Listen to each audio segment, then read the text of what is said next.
মিলে চলে গেলাম চাচার কাছে রস খেতে। তো রস খাওয়ার পর চাচাকে বললাম, চাচা আজকে তো আমার কাছে টাকা নাই। তো চাচা কি বললো শুনুন আপনার।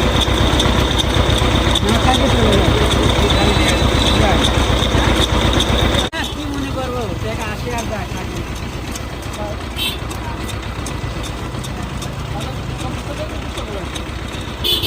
কাল কিন্তু কেউ কাউকে 1 টাকাও ছাড় দেয় না।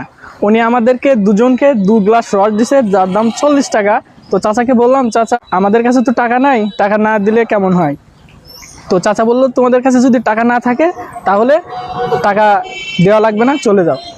চাচা, আমরা একটা ভিডিও করতেছিলাম, আপনি কি টের পাইছেন ভিডিও করা? আমি তো বুঝতে পারি না কেন। না, বিষয়টা হচ্ছে আজকালকার দিনেও যে এমন মানুষ পাওয়া যায়, সেটা আসলে আপনাকে না দেখলে বোঝাই যাইতো না। এর হচ্ছে রসের দাম হচ্ছে 40 টাকা, আমি খুশি মনে আপনাকে 100 টাকা দিচ্ছি। কে বাজান আপনি বেশি দিবেন কেন? আপনি, আমি খুশি হয়ে আপনাকে 100 টাকা দিচ্ছি, নেন। না বাজান, এটা ঠিক হলো না।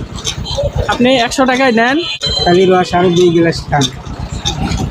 জি, বুঝলাম না। আরো 2 গ্লাস রস খান। না, আমি দুইজন মিলে 2 গ্লাস খাইছি, এতে আমি সন্তুষ্ট। বেশ। আপনাকে খুশি মনে আমি আপনাকে 100 টাকা দিলাম। বাজান আরো 2 গ্লাস খান, আমি আর একটু খুশি হব। আমি আপনার কাছে দেনা থাকবো কেন? আমি এটা খুশি মনে, আপনি যদি আমাকে 40 টাকা ছাড় দিতে পারেন, আমি কেন দিতে পারবো না? আপনাকে দিলাম। হ্যাঁ, আচ্ছা বাজান, শুধু খুশি দোয়া হলাম। করবেন আমার জন্য।